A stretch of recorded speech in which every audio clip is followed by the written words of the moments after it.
Ibu Mega dong. Nah, makanya mereka bilang sayang kan kalau lu nggak ikut kan. Nah kalau saya pribadi, saya udah pernah ngalamin ini dari dulu kok. Dulu waktu saya mau maju Jakarta juga kumpul KTP gak kekumpul. Orang juga bilang, kenapa sih Hok kamu gak mau pulang ke Bangka Belitung? Pasti menang, kursi ada. Lu pasti menang nih. Terus saya bilang, kan saya dari dulu bukan mau jadi gubernurnya. Saya cuma mau bangun satu standar. Kalau jadi gubernur itu kayak apa sih? Dan itu waktu itu ibu kota yang pilihan. Kalau ibu kota gak dapat, ya udah. Kan memang niat gue bukan mau jadi gubernur kan. Gue bilang, gue cuma pengen kasih model. Ini model bisnis model nih. Gimana cara mengelola kota, gimana cara menangani masyarakat, gimana caranya anggaran bisa membuat penuh otak, perut, dompet rakyat. Itu saya gimana cara susun program, strateginya, kebijakannya. Nah saya bikin bisnis modelnya dan saya lakukan. Nah makanya saya waktu itu putuskan, ngapain gue pulang ke Bangka Belitung. Itu cuma sekedar jadi gubernur kan. Waktu saya jadi bupati juga, kalian juga gak pernah tahu kelas 3 saya yang bikin. Tanda tangan sama Askes. Yang nggak mampu masuk kelas 3 gue tanggung. Nggak ada yang tahu itu, karena kecil. Kalau pengen kebijakan kita diketahui orang ya mesti Jakarta. Dan saya bersyukur paling tidak pernah 2 tahun wagub, 2 tahun gubernur jadi sebuah bisnis model orang lihat. Nah itu tujuan A3 itu gitu. Baik Pak, untuk program ini saya nggak tahu. Saya kira Mas Ganjar udah menjawab ya. Secara prinsip partai PDI Perjuangan itu kayak saya gitu kan, kalau mau bisnis mesti ada pakai nurani, kalau mau berpolitik ada prinsip. Nah saya kira secara prinsip sulit PDI Perjuangan untuk mendukung seorang Pak Anies secara prinsip ya. Alasannya? Nah, saya nggak tahu, itu Anda mesti lihat, kita lihat aja dulu. Kalau tiba-tiba dukung, gue nggak tahu juga kan, kalau politik kan. Baik Pak, PDIP nggak bisa maju sendiri Pak. Nah ini baru-baru ini muncul wacana Kim Plus. Nah itu ya makanya bisa aja. Saya berani jamin kalau Kim Plus itu bisa hanya bikin satu calon pun, mereka tidak akan pernah berani. Ini ucapan saya nih, bukan saya nantang orang ya. Tidak akan pernah berani melakukan satu lawan kotak kosong. Kalau dia berani, saya jamin Jakarta bisa bikin dia kalah dengan kosong. Makanya akan terjadi mungkin pola ada calon independen yang muncul. Jadi itu calon boneka begitu ya? Saya nggak tahu, karena nggak gampang ngumpulin. Kan dulu kan udah independen nggak bisa lolos toh. Bikin list nggak sesuai, tentu lolos. Nah itu bisa kita melihat. Saya kira kalau Kim Plus berhasil, dia pasti akan lawan calon independen. Karena kalau dia lawan kotak kosong akan dipermalukan mungkin. Pak, kan dari Akan habis nanti. ya, dari Pak Anies. RK juga yang tadinya kan disebut di Jabar ternyata Nah itu kan artikan Kim Plusnya luar biasa dong. Saya kira ini luar biasa kan, karena hitungan orang waktu itu katanya saya nggak tahu lah. Calon Gerindra nggak mungkin menang di Jabar kalau ada RK nih. Tapi kalau sekarang RK ditarik, berarti calon Gerindra bisa menang. Saya nggak tahu bargainingnya seperti apa.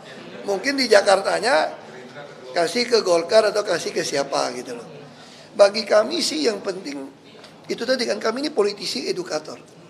Bung Karno, Bu Mega, semua ada politisi edukator. Kita ingin masyarakat tuh memahami. Soal kekuasaan itu cuma ekses dari berhasil mendidik pemilih. Itu aja sih. Jakarta dong Pak sedikit, ini kan kemarin banyak nih, Bapak kan tadi di acara sudah bilang kemarin itu dulu Bapak sudah menyelesaikan masalah anak-anak miskin tidak bisa sekolah. Tapi kan sekarang kejadian terakhir itu guru-guru honorer di Jakarta juga harus kena pensiun Pak. Mungkin ini Bapak melihat ada sesuatu masalah baru masih Pak di Jakarta seperti apa? Aduh, saya nggak gitu ikutin. Tapi dulu waktu saya di Komisi 2 DPR RI, termasuk saya waktu di Jakarta, kan saya yang beresin. Guru-guru honor, kan saya Komisi 2 kan. Bagi saya sederhana lah, bagaimana guru itu, kan kita kenal pepatah, guru kencing berdiri, murid kencing berlari kan. Guru itu harus kasih kehidupan yang baik, juga dilatih dengan baik. Tapi kesempatan sekolah dimiliki semua orang.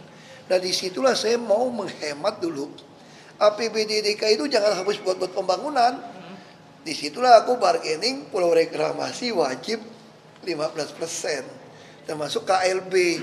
Sehingga untuk bikin jalan, jembatan segala macam, bikin jaringan LRT, jangan pakai APBD lah. APBD fokus aja bikin perut, otak, dan dompet. Kata Bung Karno kalau perutnya kenyang, otaknya bisa mikir dong. dompetnya bisa penuh. Kira-kira gitu aja tugas kita. Terkait Pak Jokowi yang minta maaf di akhir masa jabatan gimana? Gimana, Pak? Waduh, mesti tanya ke Pak Jokowi kayaknya ya.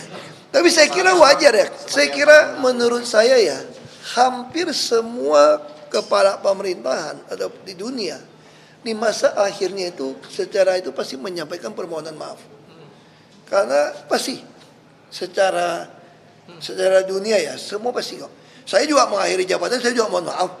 Saya keluar dari tahanan juga saya mohon maaf sama polisi, mungkin ada hilaf sengaja nggak sengaja menyakiti mereka gitu kan. Tapi kalau ada hubung-hubungan, apa ada hubungan dengan Tempo keluarin nawa dosa? Lu tanya sama Tempo sama Soal WhatsApp dengan Pak Anies, Pak. Soal WA-an Bapak dengan Pak Anies itu gimana, Pak? Aku gini ya, aku jujur aja nih. Aku nggak etis tunjukin kalimat WA-nya ya. Saya ketemu Pak Anies setelah saya keluar dari tahanan cuma 3 kali. Jadi saya juga yakin Pak Anies tidak bermaksud mengatakan seolah-olah kami diam-diam ketemu. Saya kira Pak Anies nggak bermaksud di situ. Saya pertama ketemu beliau tuh waktu pelantikan anggota DPRD. Hampir 5 tahun yang lalu. Terus yang kedua saya ketemu, waktu itu saya lagi ke toilet. Saya ada acara makan sama teman, ada tamu. Pak Anies ketemu di toilet, ketemu Pak Surya Paloh. Ngomong-ngomong, begitu keluar, ternyata Pak Anies nunggu Pak Surya Paloh. Ada kawinan petinggi Golkar waktu itu. Di Pondok Indah Hotel. Ya tanya basa-basi gimana kabar, apa gimana anak gitu. Ya udah pergi, tadi dia udah buru-buru. Yang ketiga kali saya ketemu nih, Juli kemarin, kawinan Ketua Apindo, Ibu Sinta. Pas saya pulang sama Dubes Maroko, ketemu Pak Anies, foto-foto, terus Pak Anies bilang, ayo kita foto. Terus Pak Anies tanya, nomor teleponnya yang mana nih? Ya, terus saya kasih nomor ke Pak Anies, dia catat, lalu waktu saya pulang saya terima WA, tes Anies. Ya, terus saya bilang, ya terima kasih Pak, udah nomor. Terima kita waktu kita kompak-kompak, kita kumpul nih. Ya Pak, siap. Itu aja nih. Sampai hari ini nggak ada WA apapun. Yang dimaksud apakah dengan gubernur-gubernur lainnya juga, Pak, bagaimana? Kalau saya sama Pak Sutioso dekat. Karena tinggal dekat rumah saya, dari dulu kalau dia panggil saya datang. Karena kan senior ya. Tapi kalau Pak Anies sebetulnya itu hampir nggak pernah kontak saya sih sebetulnya. Cuma saya juga nggak tahu, saya kira dia nggak bermaksud mengatakan bahwa saya sering ketemu. Oh, iya, Pak. Itu sih. Pak, untuk Pak Anies itu kan kemarin diwacanakan akan berduet dengan Pak Yusuf Hamka, dan Pak Anies mengaku udah chat Pak Hamka, dan Pak Hamka mengaku juga nggak apa-apa kalau dicocokin Pak Hamka. Tadi Pak Hamka baru telepon saya. Gimana tuh Pak? Aku dekat sama Pak Hamka kok. Ya. Kayaknya nggak jadi maju nih. Karena udah Kim Plus kan, udah dukung RK kan. Berarti yang Golkar punya calon bukan.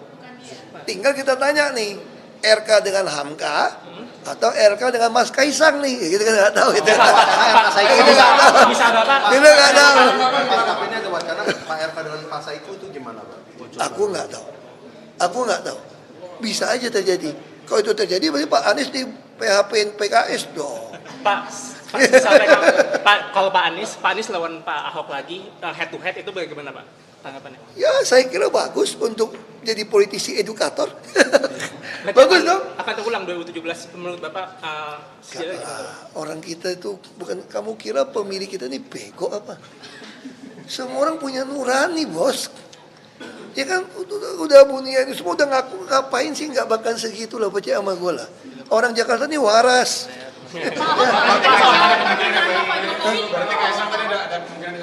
Kita tunggu aja. Ini menarik nih situasi kayak gini. Bilang enggak terus muncul gitu kan, seru kan?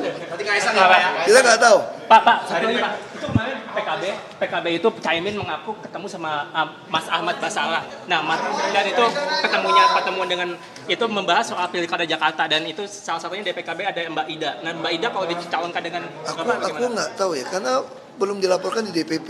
Ya, teman-teman ya, udah ya. Di antara banyak sumber informasi, kami layak dipercaya. Karena kami menggali lebih dalam, berpihak pada kebenaran,